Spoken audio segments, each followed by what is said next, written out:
오늘 함께 살펴볼 말씀은 빌립보서 2장 5절에서 18절까지 말씀입니다.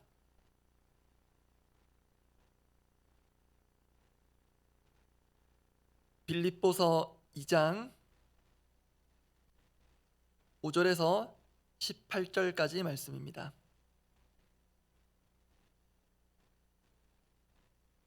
빌립보서 2장 5절에서 18절까지 말씀, 제가 먼저 5절 읽습니다.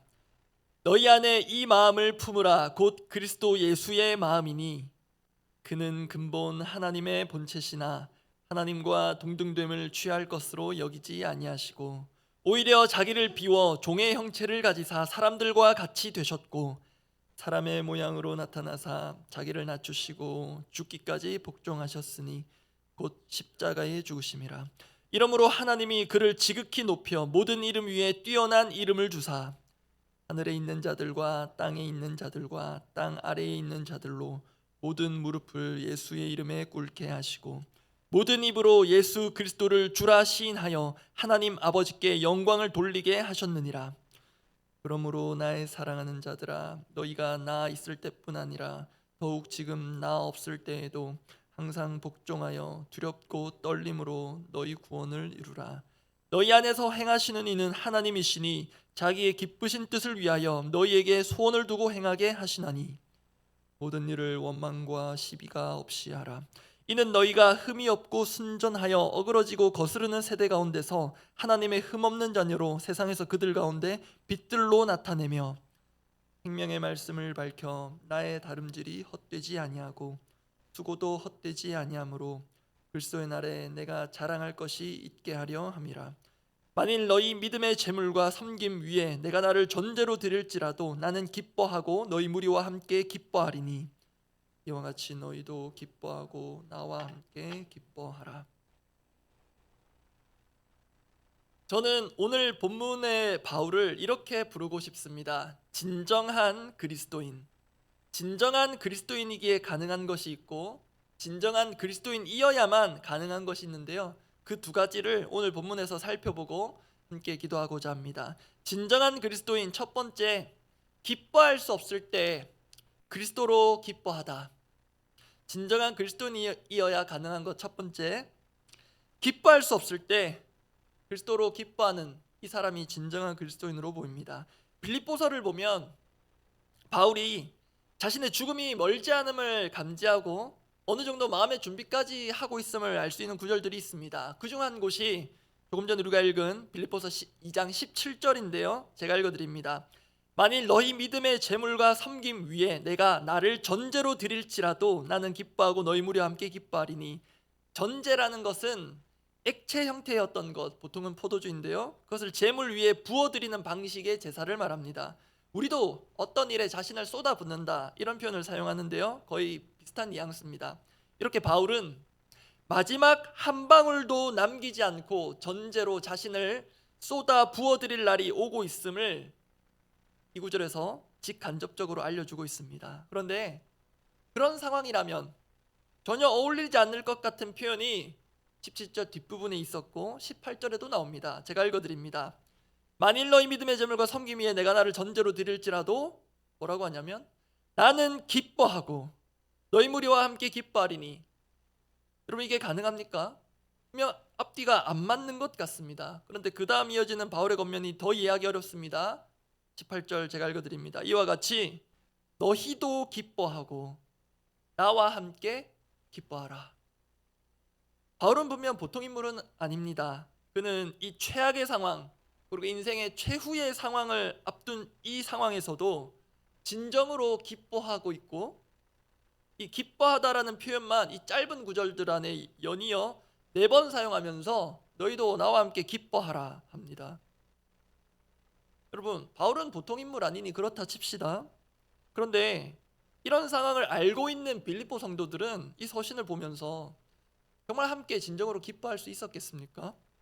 우리라면 이 상황에서 정말 진정으로 기뻐할 수 있겠습니까? 정말 기뻐할 수 없는 상황에서 본인도 기뻐하고 빌립보 성도들에게도 기뻐하십시오, 함께 기뻐합시다 권면합니다. 그런다고 정말 기뻐해도 될까요? 뭔가 조심스럽고 우리네 인지상정상으로는 다소 당황스럽기도 합니다. 또 나라면 바울처럼 할 수 있을까 생각해 보게 됩니다. 그러면 그 전에 질문할 것이 있습니다. 바울은 이게 어떻게 가능했을까입니다.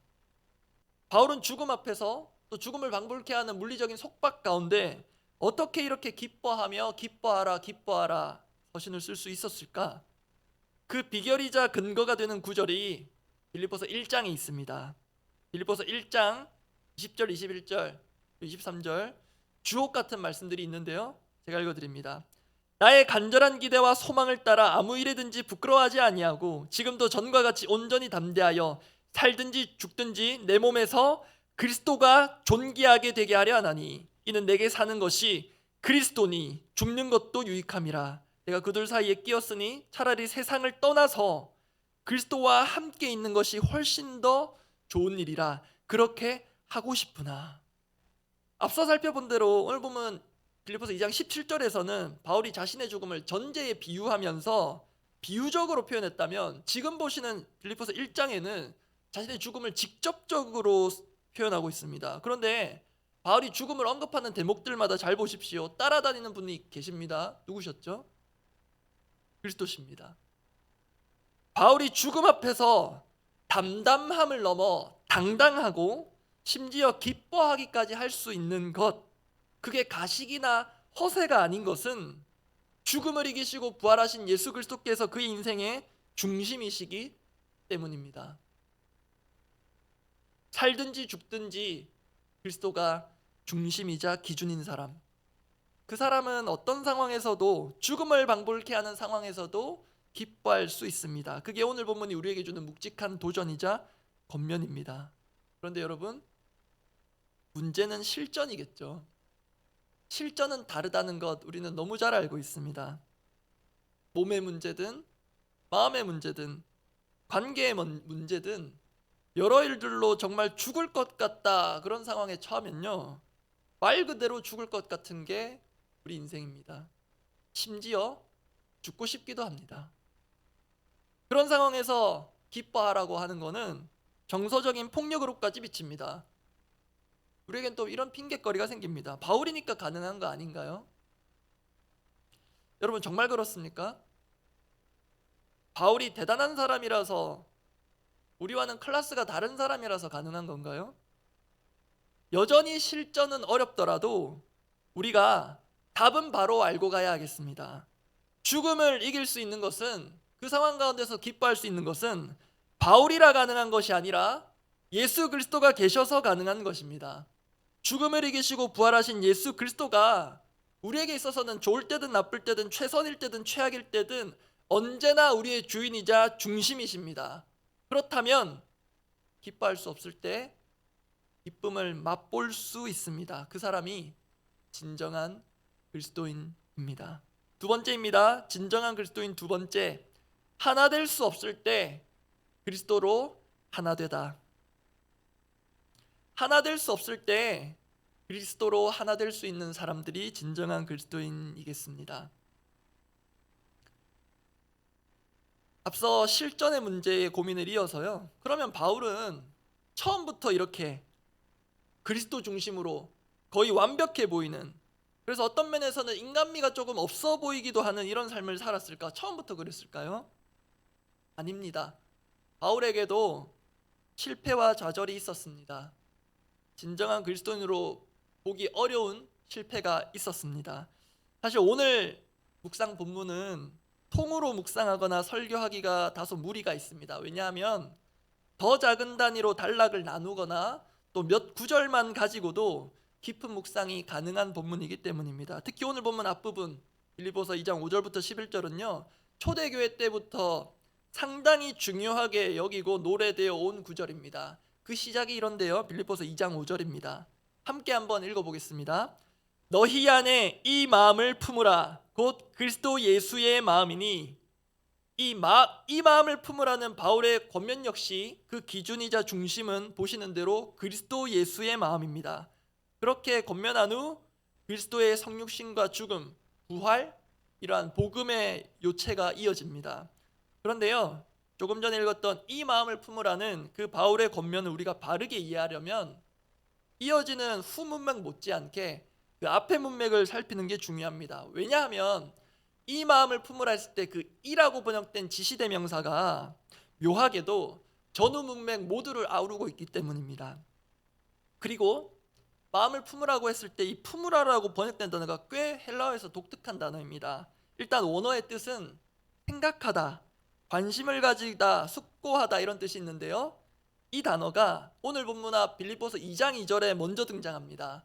빌립보서 2장 2절 말씀 제가 읽어드립니다. 마음을 같이하여 같은 사랑을 가지고 뜻을 합하며 한 마음을 품여.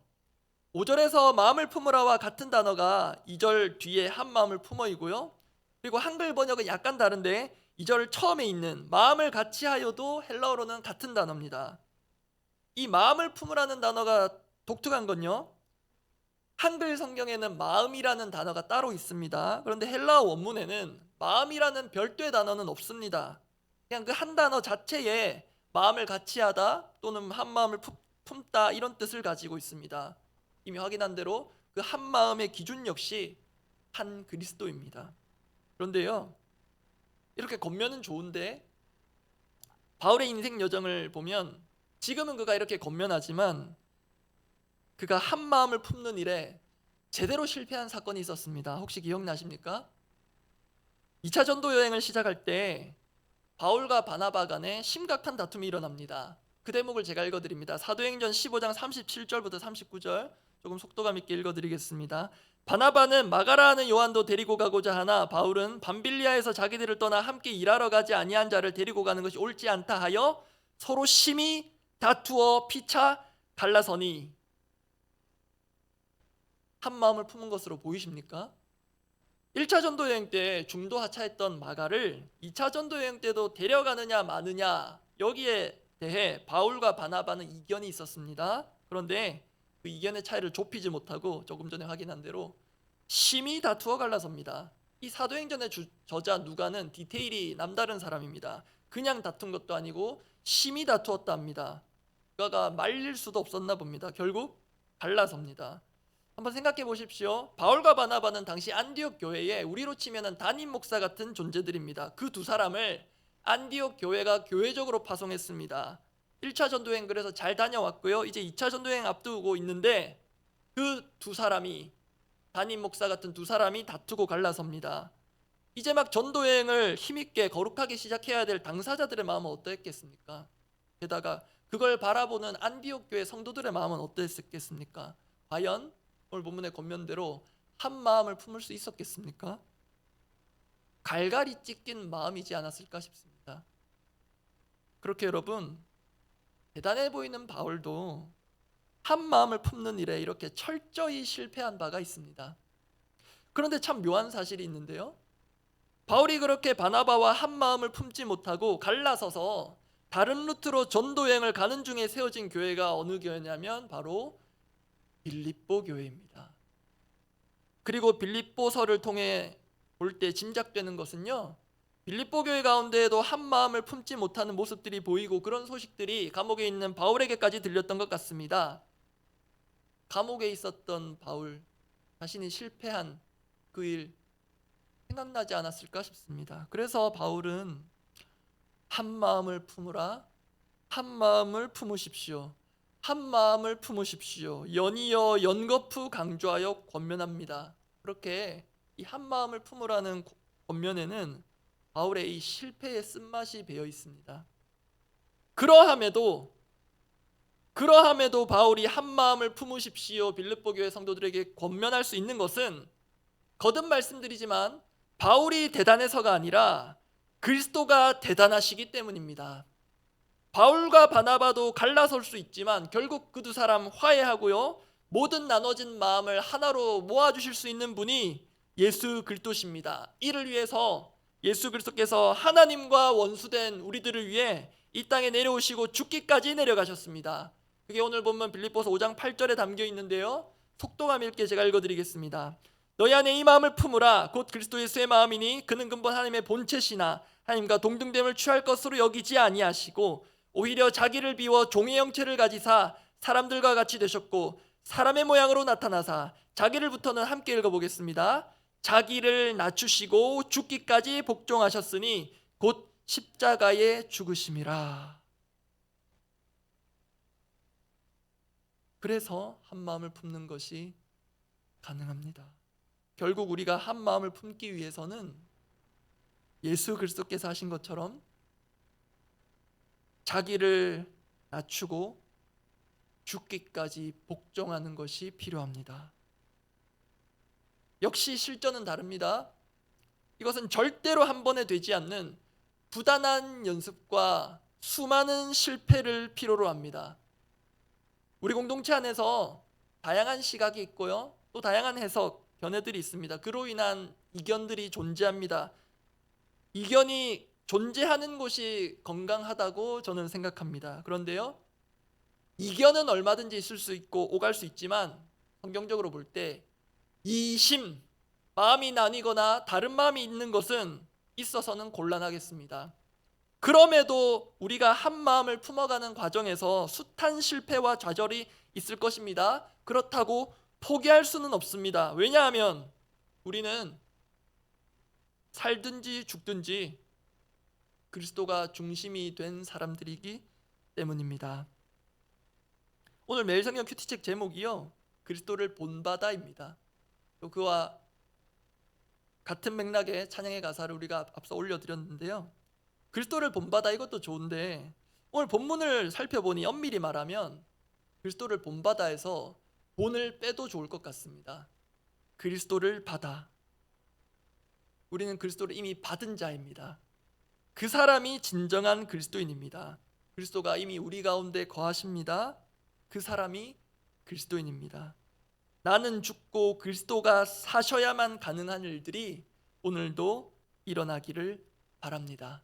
기도하겠습니다.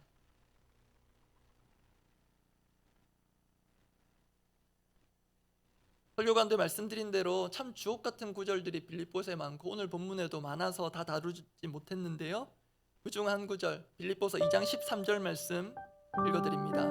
너희 안에서 행하시는 이는 하나님이시니 자기의 기쁘신 뜻을 위하여 너희에게 소원을 두고 행하게 하시나니. 이게 참 우리의 경험과 다른 말씀들 중에 대표적인 구절입니다. 내가 하는 것 같은데 너희 안에서 행하시는 이가 있다 합니다. 그가 누구냐? 하나님이시며 하나님과 본체신 예수 그리스도가 우리 가운데 거하셔서 당신의 일을 이루어 가십니다. 그 마음으로 이렇게 기도하고자 합니다.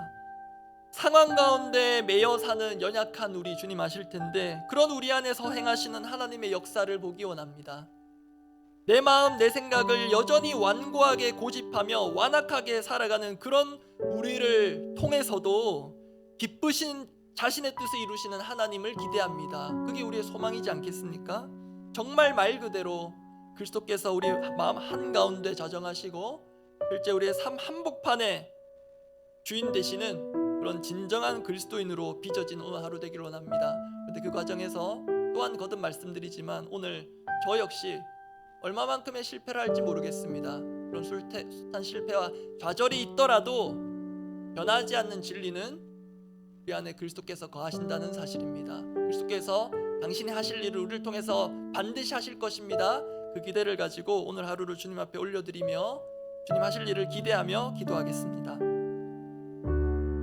하나님 아버지, 연약하고도 완악한 우리를 통하여서도 숱한 실패와 좌절 가운데 거꾸러져 있는 우리를 통해서도 당신의 일을 이루시며 기쁘신 뜻을 이루어 가시는 하나님이 계시기에 우리가 기뻐할 수 있음을 믿음으로 고백합니다. 정말 기뻐할 일이 생각보다 없고 오히려 화가 나고 슬픔에 잠기고 과연 이 생을 내가 제대로 마칠 수 있을까 하는 절망과 좌절 가운데 빠질 때도 너무나도 많은데 주님, 그때마다 우리를 그 수렁에서 건지시고 너가 하는 것이 아니라 내가 한다. 지금 아무 일도 일어나지 않고 있는 것 같지만 내가 일하고 있다. 그것을 알려주시고 보여주시고 또 볼 수 있는 눈과 믿음을 허락하여 주시옵소서. 그렇게 우리 가운데 일하시는 하나님, 우리 가운데 살아계셔서 지금도 우리 각자를 진정한 그리스도인으로, 우리 모두를 진정한 그리스도인의 공동체로 빚어가시는 하나님의 그 역사를 보게 하옵소서. 사람의 능력으로 할 수 없는 일들이 우리에게 주어졌으니 우리가 아닌 하나님이 하실 것을 기대합니다. 하나님, 그렇게 오늘 연약하고 완악한 우리를 통하여서도 당신의 기쁘신 뜻을 나타내시고 그 기쁨을 우리에게도 선사하여 주시옵소서. 우리 공동의 기도 제목을 두고 기도하겠습니다. 힘써 여호와를 알자라는 우리 공동의 기도 제목 가운데 우리 찬양 가사에도 있고 성경에 또 많은 이들의 고백이기도 하고 우리의 고백이기도 한데요, 정말 이 말이 우리의 실제가 되면 좋겠습니다. 정말 주님 한 분만으로 만족하고 기뻐하기를 원합니다. 이것을 우리가 실제적으로 경험해 가기를 원합니다. 그리고 오늘 기쁨 또 이런 것들을 나누었는데요, 정말 삶 속에 정말 기뻐할 수 없는 분들, 정말 기쁨이 사라지고 질식된 분들이 우리 가까이에도 있습니다. 그리고 한 마음 품기도 전에 내 마음이 내려앉고 내가 속한 곳을 이미 떠난 듯한 그런 분들도 계실 것입니다. 정말로 주님께서 역사해 주시기를 바라며 위에서 중보하며 기도하면 좋겠습니다. 환경의 영향 우리가 받을 수밖에 없는 연약한 자들이지만 환경뿐만이 아니라 전 존재를 회복시키고 새롭게 빚으시는 시간으로 주님 사용하여 주시옵소서. 그렇게 몸 아픈 지체들, 마음 아픈 지체들, 그런 지체들 떠올리시며 기도하면 좋겠습니다. 그리고 이 땅에 대선이 얼마 남지 않았고 이 주중에는 사전투표도 있습니다. 참 이 나라 기뻐할 일 없죠. 그리고 참 이 나라가 하나 될 수 있을까 막막합니다. 그러함에도 너무 또 이상적인 기도일지 모르나 우리 주님 오늘 보여주신 대로 이 나라를 위해 정말 자신을 납작 엎드리고 낮추고 정말 복종해야 할 때 모두를 자신에게 복종시키는 사람이 아니라 기꺼이 자신을 복종시킬 줄 아는 그런 리더들을 세워주옵소서. 대통령 한 사람으로 이 나라가 온전히 세워지지 않을 것입니다. 여러 귀중한 소중한 리더들을 적재적소에 하나님 세우시고 비치하여 주시옵소서. 그렇게 이 나라를 위해서 실제적으로 기도하고 각자 필요한 기도하고 돌아가시기 바랍니다. 기도하겠습니다. 하나님 아버지, 우리의 고백이 그냥 표현으로 끝나지 않기를 원합니다. 주님 한 분만으로 만족한다는 고백, 주님 한 분만으로 나는 기뻐한다는 고백, 이것이 그냥 말로서만 끝나는 고백이 되지 않도록 하나님, 정말로 주님 한 분만으로 만족한다는 것이 무엇인지, 주님 한 분만으로 내가 기뻐할 수 있었던 사람이구나라는 것들을 경험하도록, 나도 이런 믿음이 있었구나라는 것들을 경험하도록 주여 하나님 한 분만으로 만족하는 오늘 하루 맛보게 하여 주시옵소서. 주님, 그러함에도 여전히 기뻐할 수 없는 마음이 무너져 내린 쪼레여서 어떻게 일어설 수 있을까, 또 이 숱한 반복, 실패의 반복, 좌절의 악순환 가운데 포기해버린 사람들, 포기해버리고 싶은 마음들 주님 다시금 일으켜주시고 우리가 할 수 없는 일 주께서 역사하사 환경은 바꿀 수 없지만 우리 전 존재를 새롭게 빚으시는 하나님 일하여 주시고 우리 환우들 고치시고 또 마음의 아픈 병들이 걸린 이들 하나님 치료의 강선을 비추어 주시고 어두운 그늘에서 건져 주시옵소서. 주님, 이 나라 정말로 기뻐할 일이 많지 않고 정말 속이 터지는 일들이 가득하고 그리고 어떻게 하나 될 수 있을까, 이 갈라진 이 나라가 어떻게 하나 될 수 있을까 막막해 보이나 주님께서 일하여 주시고 특히 자기를 낮추고 죽기까지 복종할 각오로 나라를 섬기고 국민을 섬기는 귀한 리더들을 세우시고 또 우리 믿는 자들이 그렇게 준비되도록 우리 다음 세대 자녀들이 자신만을 아는 사람이 아니라 주위를 돌아보며 주위를 위해 자신을 낮추는 그런 참된 리더들로 세워지도록 우리 더사랑교회의 교육과 모든 예배 가운데 다음 세대 가운데 역사하시고